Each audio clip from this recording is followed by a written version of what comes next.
네, 여러분 한 주간 복된 시간 보내셨습니까?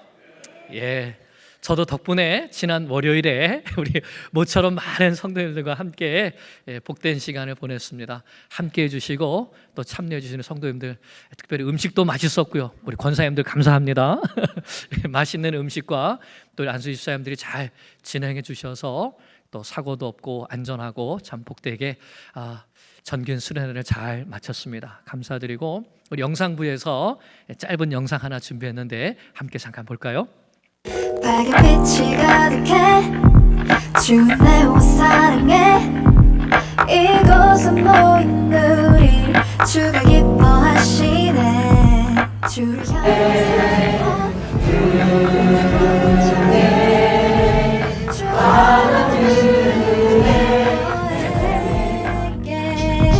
빨간 빛이 가득해 주는 내 옷 사랑해 이곳은 모인 우리 주가 기뻐하시네 주를 향한 사랑과 우리 모두 찬양을 주가 받아주시네 기뻐해 찬양해 주가 함께 하시네 우리 사랑하시네 우리 마음을 들여 올라오시는 사랑 찬양해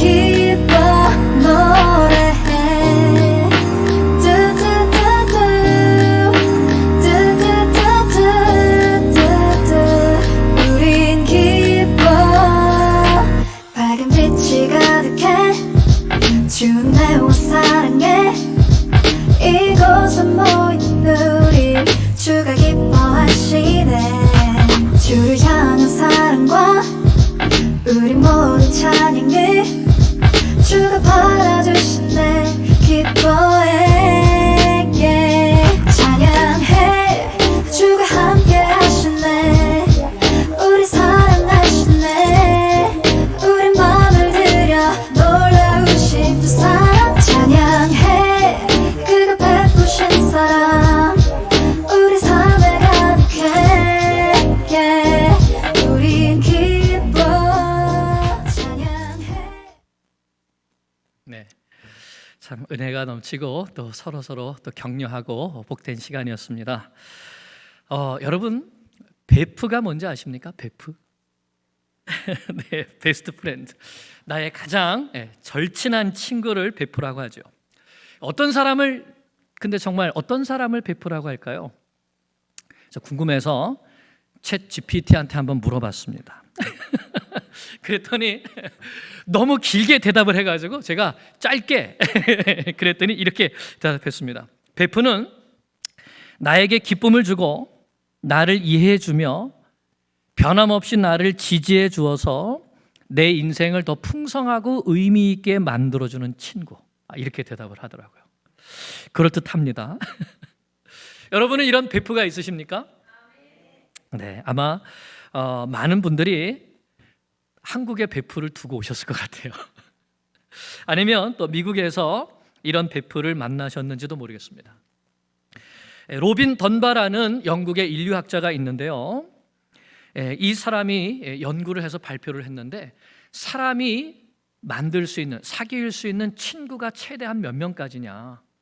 그래서 가장 친한 친구 베프는 5명까지, 친한 친구는 15명, 좋은 친구는 35명, 그냥 친구는 150명에서 맥시멈 200명.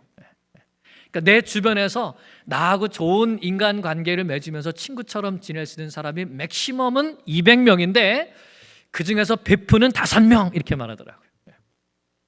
여러분이 내가 생각해 볼 때 나에게 베프는 5명 있지라고 한다면 여러분 인생은 아마 성공한 인생일 것 같습니다. 그런데 여러분에게 영적인 절친이 있습니까? 네.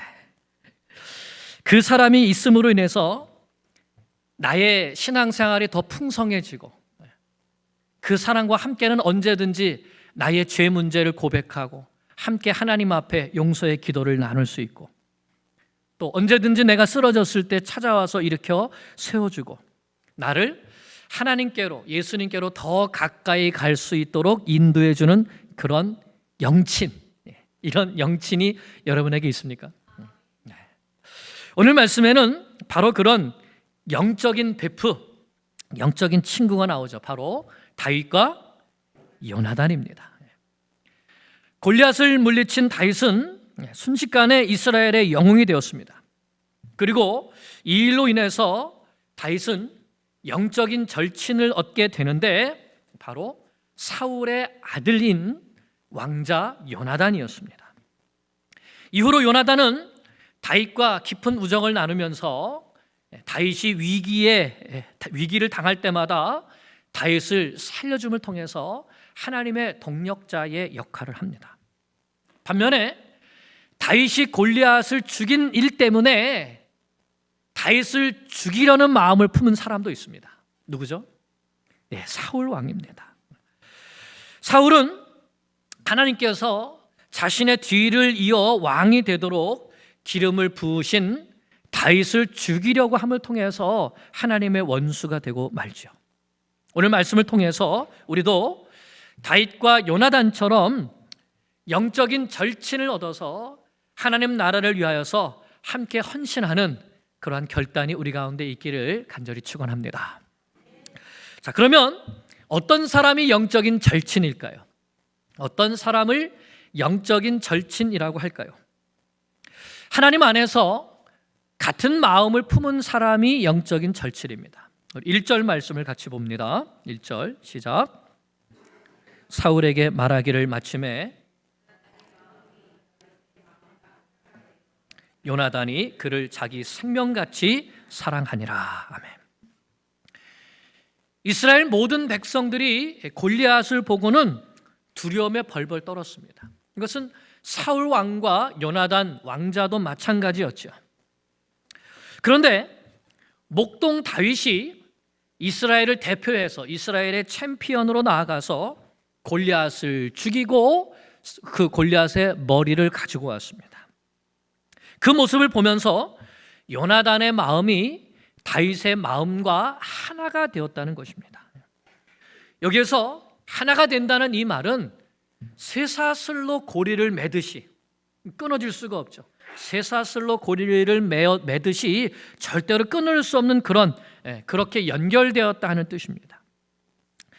다윗과 요나단의 마음이 아무도 끊을 수 없을 한 마음이 되었다는 것이죠. 그리고 요나단은 다윗을 자기 생명같이 사랑했습니다. 이 말은 다윗을 위해서라면 내가 죽어도 좋다 하는 마음을 가졌다는 것이죠. 그러면 왜 요나단의 마음이 다윗의 마음과 하나가 되었을까요? 그것은 골리앗을 무찌른 다윗이 너무 멋있어서 요나단이 자기의 마음을 내어준 것일까요? 그것이 아니라 바로 하나님을 향한 사랑과 믿음 때문이었습니다. 하나님을 향한 사랑과 믿음 때문이었죠. 요나단도 제가 이 14장 말씀을 보면 요나단도 전에 블레셋이 이렇게 왔을 때에 블레셋 진영으로 기어 올라가서 절벽을 기어 올라가서 싸워서 이긴 적이 있었죠. 근데 그때 요나단이 무슨 말을 합니까? 우리 14장 6절을 볼까요? 14장 6절 시작. 요나단이 자기의 무기를 든 소년에게 이르되 우리가 이 할례 받지 않은 자들에게로 건너가자. 여호와께서 우리를 위하여 일하실까 하노라. 여호와의 구원은 사람이 많고 적음에 달리지 아니하였느니라. 자, 요나단이 누구를 믿고 의지하면서 싸웠습니까? 네, 그렇습니다. 여호와 하나님을 믿고 의지하면서 싸웠습니다.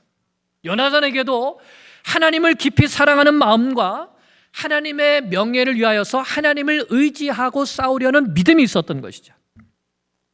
다윗도 마찬가지였습니다. 다윗이 골리앗과 싸울 때 뭐라고 말했죠? 17장 45절 47절 이렇게 말씀합니다. 시작. 너는 칼과 창과 단창으로 내게 나아오거니와 나는 만군의 여호와의 이름 곧 내가 모욕하는 이스라엘 군대의 하나님의 이름으로 내게 나아가노라. 전쟁은 여호와께 속한 것인즉 그가 너희를 우리 손에 넘기시리라. 이 말을 보면 다윗도 누구를 의지하여 나갔습니까?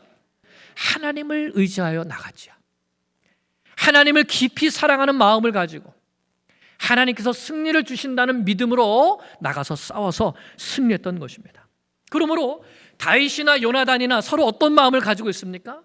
하나님을 사랑하고 하나님을 의지하여 싸우면 반드시 이긴다는 믿음을 가지고 있는 것이죠.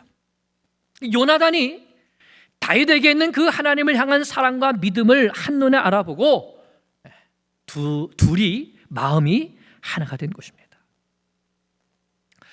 사실 요나단은 왕자이고 다윗은 목동입니다. 왕자와 목동이 하나가 된다, 친해진다. 신분적으로 보면 그렇게 되기 어려운 관계이죠. 게다가 하나님께서 사울을 버리시고 누구를 이스라엘의 새 왕으로 기름 부으셨습니까? 다윗입니다. 만약에 다윗이 없으면 누가 사울을 이어서 왕이 될까요? 왕자 요나단입니다. 그러니까 사실 이 왕의 자리를 놓고 본다면 요나단에게 있어서 내 왕의 자리를 가장 위협하는 존재가 누구입니까? 다윗이죠. 내가 내 왕자를 지키기 위하여서 반드시 없애야 될 인물이 있다면 바로 다윗일 것입니다. 그런데도 요나단은 다윗을 사랑했다는 겁니다. 자기 생명처럼 사랑했다고 말하죠. 그 이유는 무엇입니까? 단 한 가지입니다. 나도 하나님을 깊이 사랑하는데 다윗을 보니까 다윗도 하나님을 깊이 사랑하는 겁니다. 나도 하나님을 믿고 의지하며 하나님의 이름이 땅에 떨어지는 것을 참지 못하고 하나님의 이름을 높여드리고 싶은 이런 믿음이 있는데 다윗을 보니까 다윗에게도 바로 그 믿음이 있는 겁니다. 그래서 하나님 안에서 하나님을 위하여 사랑과 믿음이 하나가 되어서 다윗을 자기 생명처럼 사랑한 것이죠. 이것이 인간적인 사랑이 아닙니다. 사무엘하 1장에 보면 다윗이 이 사랑을 뭐라 그러죠? 요나단이 죽었을 때 이것을 애통하면서 이 사랑이 참 기이한 사랑이다, 인간의 사랑이 아니다, 영적인 사랑이다 라고 말했던 것입니다. 여러분도 이런 친구가 있으십니까? 이런 친구가 있으십니까? 시간 있을 때 같이 만나서 밥도 먹고 또 커피도 마시면서 이런저런 얘기하는 친구는 아마 있으실 겁니다. 그런데 나를 위해서 자기 생명까지 내어줄 수 있는 친구가 있습니까? 사람들은 인간적으로 잘 통하면 친구라고 하죠. 어려서부터 같이 쭉 자라왔거나 나에 대해서 너무나 잘 알거나 눈빛만 봐도 탁 마음이 통하면 절친이라고 하죠. 또 사회적으로는 비슷한 위치에 있거나 말이 잘 통하는 사람을 친구로 삼으려고 합니다. 그러다 보니까 우리가 믿음의 친구라고 하지만 사실은 교회 안에서 같은 교회를 다니면서 좀 말이 통하는 친구, 인간적으로 잘 통하는 친구, 이런 사람을 말하는 경우가 있습니다. 그러나 사실 이런 사람을 믿음의 친구라고 할 수는 없죠. 영적으로 하나가 되어서 영적으로 통하는 사람이 믿음의 친구이죠.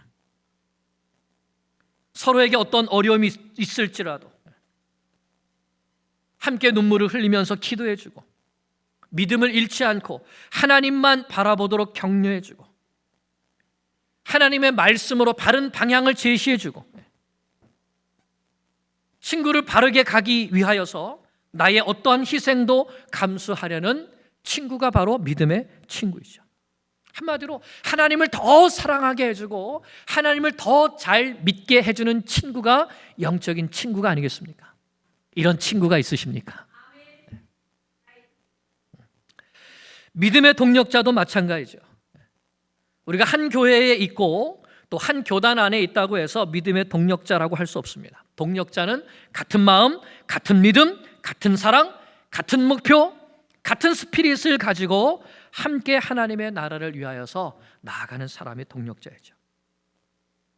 사도 바울에게는 그런 영적인 친구가 있었습니까? 얼마나 있었죠? 바울에게 동력자들이 많이 있었습니다. 바울은 복음을 위해서 생명을 내놓은 사람이었습니다. 주님을 사랑하는 사람이었고, 복음을 위해서는 자신의 생명까지도 드릴 수 있었고, 또 그렇게 할 때에 하나님께서 자신과 함께 해주신다는 믿음이 있는 사람이었습니다. 그리고 바울과 같은 그런 마음을 가진 사람들, 하나님께서는 그런 사람들을 세계 곳곳에 숨겨 놓으셨죠. 그렇기 때문에 바울은 어디를 가든지 그런 친구들을 찾았고, 그들과 함께 복음 역사를 힘있게 섬길 수 있었던 것입니다. 유대교 그리스도인 지도자들이 아무도 바울을 인정해 주지 않을 때 바울을 소개하고 바울을 세워주고 바울이 복음 역사를 힘있게 섬길 수 있도록 보증해 준 친구는 누구였습니까? 바나바였죠. 바울을 위하여서 목숨까지 내놓을 정도로 열심히 바울과 동력했던 부부는 누구였습니까? 브리스길라와 아굴라 부부였죠. 함께 채찍을 맞고 감옥에서 찬송하며 기도했던 친구는 누구였습니까? 실라였습니다. 자신의 생명을 내놓고 바울의 전도 여행길을 함께 하면서 누가복음과 사도행전을 기록해준 친구는 누구입니까? 누가이죠. 이 외에도 베베, 안드로니고, 유니아, 디모데, 디도, 더디오, 소스테네, 많은 믿음의 동력자들 친구들이 있었습니다. 비록 그들이 나이도 다르고 인종도 다르고 성별도 달랐지만 하나님을 사랑하며 복음을 위해 생명을 아끼지 않는 그 믿음에서는 하나였습니다. 그렇기 때문에 서로 한 마음이 되어서 어떤 환난과 핍박 속에서도 무릎 꿇지 않고 함께 복음을 위하여서 손잡고 나아가는 영적인 친구, 동력자가 될 수 있었던 것이죠. 사랑하는 여러분, 이러한 믿음의 친구를 만날 수 있기를 축복합니다. 그리고 만약 나에게 이런 친구가 없다면 그것을 내 인생의 큰 기도 제목으로 놓고 기도하시기 바랍니다. 하나님, 이제 내 남은 인생 이런 영적인 절친을 하나 좀 주십시오. 하나님을 사랑하는 마음이 통하고 하나님의 나라를 위하여서 마지막 인생을 드리고 싶은 이 마음이 통하는 친구를 하나님 만나게 주셔서 그 친구와 함께 손 붙잡고 기도하며 주님 사랑하며 복음 위하여서 힘쓰다가 주님 앞에 설 수 있도록 도와주시옵소서. 이런 친구를 만나게 되기를 간절히 기도합니다. 그리고 적극적으로 찾아보시기 바랍니다. 적극적으로 찾아보시기 바랍니다. 어떻게 찾을까요? 첫째로 그 사람이 말하는 것을 잘 들어보십시오.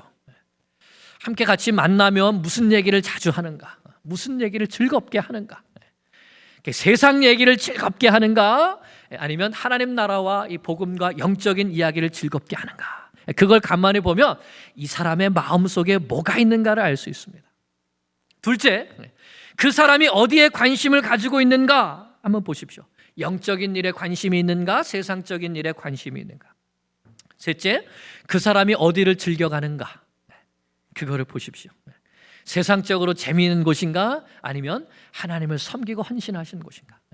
그러니까 말하는 것을 잘 보고 또 어디에 관심을 가지고 있는가를 보고 또 어디에서 어떻게 하는가 이거를 잘 보면 이 사람이 어떤 사람인가를 알 수 있겠죠. 그러기 위해선 내가 먼저 어떤 사람이 돼야 될까요? 내가 먼저 성령의 사람이 되고 내가 먼저 하나님 나라에 관심을 갖는 사람이 되고 내가 가는 곳이 하나님을 섬기는 곳이 되어야 하겠죠. 중요한 것은 요나단이 하나님을 향한 사랑과 믿음을 가지고 있는 이 다윗을 한눈에 척 알아보고 적극적으로 친구 삼기 위해서 노력했다는 것입니다. 나에게 다가와 주도록 기다리지 않고 내가 먼저 다가가서 적극적으로 친구 삼으려고 했다는 겁니다. 3절 4절 다시 봅니다. 시작. 요나단은 다윗을 자기 생명같이 사랑하여 더불어 언약을 맺었으며 요나단이 자기가 입었던 겉옷을 벗어 다윗에게 주었고 자기의 군복과 칼과 활과 띠도 그리하였더라. 그러니까 첫째로 다윗과 더불어 언약을 맺은 겁니다. 마치 결혼 서약을 하듯이 하나님 앞에서 우리 영원히 변치 않는 믿음의 친구가 되자, 이런 언약을 맺었다는 겁니다. 또한 둘째는 다윗에게 자기가 가지고 있는 소중한 것을 아낌없이 주었습니다. 겉옷, 왕자의 옷이죠. 군복과 칼과 창과 띠, 사실 그 당시에 이런 것은 왕과 왕자만 가지고 있었습니다. 왕자인 것을 대표하는 옷일 수도 있죠. 근데 그것을 다윗에게 아낌없이 기꺼이 주었습니다. 왜냐하면 다윗을 자기 생명같이 사랑했기 때문에. 아마 다윗이 왕자의 자리도 달라고 했으면 그 자리도 가지라고 했을 겁니다. 이처럼 요나단은 마음의 그릇이 큰 사람이었습니다. 만약에 요나단의 마음의 그릇이 좁았다면 다윗을 품는 것이 아니라 다윗을 시기하고 다윗을 모함하고 다윗을 죽이려고 했을 것이죠. 우리는 요나단에게서 적극적으로 친구 삼는, 친구 만드는 태도를 배워야 합니다. 요나단은 다윗을 친구로 만들기 위하여서 자신에게 있는 귀한 것 아낌없이 나누어 주었습니다. 친구는 저절로 생기지 않습니다. 그렇죠. 네. 여러분, 한국 속담에, 우리 속담에 논 팔아 친구 사귄다, 이런 속담이 있는 거 아세요? 네. 논 팔아 친구 사귄다. 네. 그만큼 논보다 친구가 값지다는 거죠. 네. 그렇게 생각하고 그렇게 여겨야 된다는 겁니다. 친구 삼기 위해서 노력하고 친구 삼기 위해서 내가 가진 것을 아끼지 않는 사람이 지혜로운 사람이라는 것입니다. 그런데 오늘날 많은 사람들이 친구 삼지 못합니다. 그래서 마음을 터놓고 깊이 이야기할 수 있는 친구가 별로 없습니다. 자기 세계를 딱 정해놓고 내가 여기를 넘어가려고 하지도 않고 또 다른 사람이 네 이것을 넘어오게 하려도 하지 않죠. 여러분, 친구가 없으면 인생이 고독합니다. 믿음의 절친이 없으면 신앙생활이 외롭습니다. 괴롭습니다. 힘이 듭니다. 그러나 믿음의 좋은 친구가 있으면 신앙생활이 재미있고 힘이 나고 또 신이 나죠. 여러분도 믿음의 절친으로 삼고 싶은 사람이 있습니까?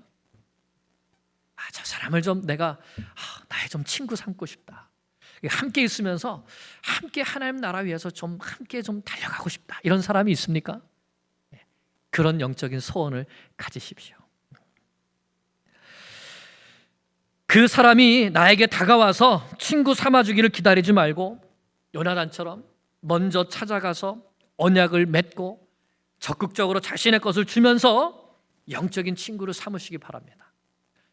영적으로 나보다 무언가를 잘하고 정말 주님을 더 사랑하고 앞으로 달려나가는 것을 볼 때에 시기하고 질투할 것이 아니라 적극적으로 요나단처럼 친구 삼기를 바랍니다. 그래서 다윗과 요나단은 생명이 다할 때까지 믿음 안에서 서로 사랑하고 지지하고 격려하는 믿음의 친구가 되었던 것이죠. 반면에 사울은 어떻게 했습니까? 사울은 골리앗을 무찌른 다윗과 함께 돌아올 때에 이스라엘의 모든 고을들에서 마을들에서 여인들이 나와서 사울을 칭찬하면서 노래를 불렀습니다. 뭐라고 노래를 불렀죠? 사울이 죽인 자는 천천히요 다윗은 만만이로다 라는 이런 노래를 불렀습니다. 사실 천천히나 만만이나 다 많다라는 똑같은 뜻입니다. 사울과 다윗이 블레셋의 많은 군사들을 물리쳤다는 기쁨의 노래고 또 높여주는 칭찬의 노래인 것이죠. 자, 그런데 이 노래 가사말이 사울의 마음을 탁 찌른 겁니다. 왜 찔렀죠? 8절 9절을 보니까 사울이 그 말에 불쾌하여 심히 노하여 이르되 다윗에게는 만만을 돌리고 나에게는 천천만 돌리니 그가 얻을 것이 나라 말고 또 무엇이 있겠느냐. 왕의 자리 말고 또 무엇이 있겠느냐. 그래서 그날 후로 사울이 다윗을 주목하였더라. 이 주목하였다, 이 좋은 의미에서 주목하였다 할까요? 아닙니다. 우리말 번역을 하자면, 쉽게 번역을 하자면 두고 보자 했다는 겁니다. 두고 보자. 왜 불쾌하고 심히 노했습니까? 사울의 마음이 삐뚤어져 있기 때문에. 그때부터 두고 보자 하는 마음을 품은 것이죠. 다윗은 똑같은 다윗인데 이 다윗을 보면서 요나단은 자기 생명처럼 아끼고 사랑하고 사울은 두고 보자 하는 마음을 품었습니다. 왜 그렇죠? 요나단은 하나님을 사랑하는 믿음을 가진 사람이라면 목동이라도 내 친구로 만들고 싶어하는 넓은 마음을 가졌습니다. 그런데 사울은 그런 사람을 품을 수 있는 마음 그릇이 되지 못했던 것이죠. 자기보다 훌륭한 사람을 품지 못했습니다. 오히려 속으로 두고 보자 하는 마음을 갖습니다. 왜 그렇습니까? 사울의 마음이 하나님 중심적이지 않고 자기 중심적이었기 때문입니다. 하나님의 뜻이 아니라 내 뜻이 이루어지기를 원하고 하나님의 나라가 세워지는 것이 아니라 나의 나라, 나의 왕국, 나의 유익 이것을 먼저 생각하는 사람이었기 때문인 것이죠. 그래서 이때부터 다윗을 시기하고 미워하면서 다윗을 죽이기 위해서 미쳐 날뛰는 사람으로 변하게 됩니다. 여러분, 혹시 내 마음에 두고 보자 하면서 주목해보고 있는 사람이 있습니까? 남편입니까? 아내입니까? 당신 나한테 그렇게 해봐. 두고 봐.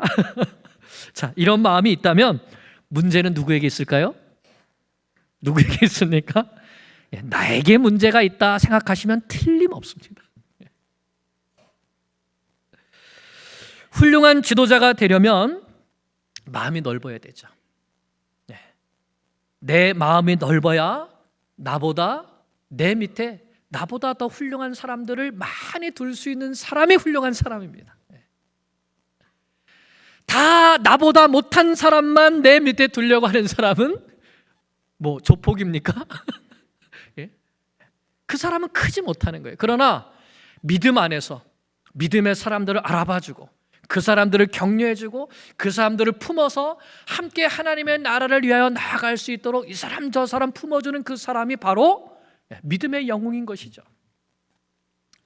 내 마음이 태평양 바다같이 넓으면 그 안에 무슨 물고기들이 다 뛰어놀 수 있습니까? 멸치부터 멸치부터 시작해서 아주 큰 고래까지 태평양 바다에서 마음껏 헤엄치면서 뛰어놉니다. 그런데 내 마음이 요 접시 이 간장 종지만 하면 그 안에 뭐가 뛰어놀 수 있습니까? 피라미도 제대로 뛰어놀지 못하죠. 저 사람이 혹시 내 경쟁자가 아닐까? 저 사람의 인기가 올라가면 안 되는 게 아닐까? 더 크기 전에 눌러버려야지. 어디 두고 보자. 이런 마음을 가지면 결코 큰 사람이 될 수가 없습니다. 내 주변에서 일어나는 인간 갈등은 대부분 왜 그런다? 내가 속이 좁아서. 나하고 갈등이 일어나는 것은 다 누구 때문이다? 뭐 때문이다? 다 내가 속이 좁아서 라고 보시면 틀림없습니다. 그리고 마음속에 이런 시기, 질투, 분노가 일어나게 되고 마음에 이런 걸리는 것이 있으면 반드시 사탄의 밥이 되기 쉽습니다. 이때부터 사울이 그렇죠. 사울이 이런 마음을 품은 다음부터 이제 사울이 성령의 지배를 받는 사람이 아니라 악령의 지배를 받는 사람이 되고 말죠. 그래서 10절부터 보면 집안에서 큰 소리를 지르면서 괴성을 지르고 자기를 위하여서 수금을 타는 다윗에게 단창을 던져서 벽에 박아 죽이려고 하고 합니다. 근데 그 이유는 다윗이 두려웠기 때문입니다. 다윗이 두려웠기 때문에. 다윗을 마음에 품지 못하니까 다윗이 두려웠던 것이죠. 이렇게 하나님을 버린 사울은 하나님께 버림받았고 악령에게 시달리면서 점점 더 하나님의 원수가 되어가고 말았습니다. 사랑하는 여러분, 여러분의 영적 베프는 누구입니까? 우리는 다윗과 요나단을 보면서 나에게 이런 영적 절친이 있기를 간절히 기도하며 찾고 찾으면 이것도 주고 저것도 주고 하면서 내 친구로 만들어야 되겠습니다. 만드십시오. 몇 명 이상? 5명 이상 만드십시오. 그러면 여러분 인생은 정말 행복하고 기쁘고 감사가 넘치는 인생이 될 것입니다. 꼭 나이가 비슷한 사람만 친구일까요? 아닙니다. 나보다 나이가 어린 사람도 영적인 절친이 될 수 있습니다. 위아래로 많이 찾아보십시오. 그런데 우리에게 이미 이런 영적 절친이 있습니다. 나보다 나를 더 잘 아시고 나를 위해서 자기 생명까지 주신 절친이 있습니다. 누구십니까? 예수님이십니다. 요한복음 15장 13절 말씀에 사람이 친구를 위하여 자기 목숨을 버리면 이보다 더 큰 사랑이 없나니. 정말 세상이 감당할 수 없는 그런 사랑, 세상이 줄 수 없는 그런 사랑으로 나를 사랑해 주신 분, 그분이 바로 나를 친구 삼아 주신 예수님이시죠. 예수님은 나를 친구 삼아 주시기 위해서 정말 자기 목숨까지 내어 주셨습니다. 다윗을 향한 요나단의 사랑보다 더 큰 사랑을 해 주셨습니다. 그러므로 나를 찾아오셔서 자기 생명을 내어 주시면서 적극적으로 나를 친구 삼아 주신 예수님을 더욱 사랑하며 더욱 의지하며 예수님의 절친이 되어야 되겠죠. 그렇게 되시기를 기도합니다. 어떻게 그렇게 할 수 있을까요? 말씀과 기도 가운데 예수님과 깊이 교제하면서 하나님의 나라를 위한, 하나님을 사랑하며 복음을 위하여서 예수님과 함께 일하는 사람이 예수님의 절친입니다. 중요한 것은 예수님은 어제나 오늘이나 영원토록 동일하시고 우리를 사랑하시되 끝까지 사랑하시며 결코 우리를 버리지 아니하시는 그런 좋은 친구라는 사실입니다. 뿐만 아니라 이 세상에서도 영적 베프를 만드시기 바랍니다. 나보다 영적으로 훌륭하다고 생각되는 사람을 보면 시기할 것이 아니라 적극적으로 친구 삼아서 나보다 훌륭한 사람을 내 마음으로 품어줄 수 있으면 그 사람이 왕입니다. 많은 사람을 품어주는 사람이 더 위대한 사람이죠. 넓은 마음을 가지고 적극적으로 영적인 친구를 만드십시오. 품으십시오. 간장종지 되지 말고 태평양 바다가 되십시오. 그래서 하나님을 사랑하고 열심히 헌신하는 사람을 보면 드디어 내가 친구를 만났다라고 기뻐하면서 적극적으로 친구를 만들고 서로 힘을 합해서 한 믿음, 한 사랑, 한 마음으로 하나님의 구원 역사를 힘있게 섬기는 하나님의 자녀들 되시기를 간절히 축원합니다. 기도드리겠습니다.